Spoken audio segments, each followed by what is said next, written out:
all of us are committed to build a sustainable peace. And as it was mentioned by several of you, such a peace could not be a Ukrainian capitulation. This is why the precondition is to help Ukraine to resist in such a situation to this aggression, because there is one aggressor and a victim. Second, it's clearly to reiterate the fact that nobody in this room is in war against Russia. But everybody wants a sustainable peace, meaning a peace respecting international rule and restoring Ukraine in its sovereignty. Second, this war is a global issue. And I think such a gathering, and I want to congratulate your presidency, is the best evidence of the fact that from all continents, people are here to support peace in Ukraine. Because what is at stake are our international rules and the possibility to have peace everywhere. Because in launching this war, Russia decided first to be an imperialist regime. So we have to strengthen the fundamental principle of the UN Charter and international law in order to make borders and sovereignty being respected.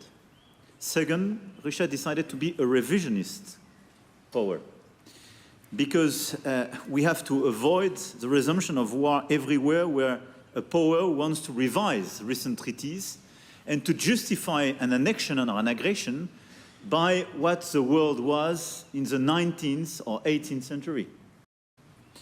So in such a context, this is a global issue for these reasons. On top of that, this war clearly affected all continents and global order because of the fact that our rules and our UN Charter is not respected, but because of the consequence of on food and stability and so on.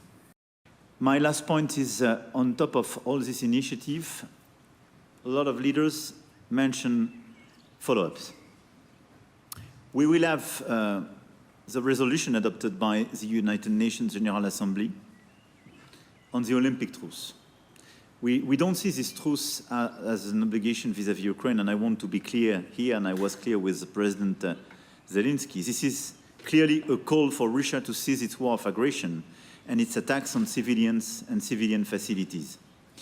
I suggest that in parallel, we build all together a follow-up in order to enlarge the circle of countries joining our efforts, to avoid the big divide of the world, and to avoid, I would say, the temptation of other initiatives, and not to compete in terms of initiative, but just to have a follow-up, adding countries and not dividing the circle, and clearly to build what should be a set of key requirements of the global community that we could put on the table vis-à-vis Russia.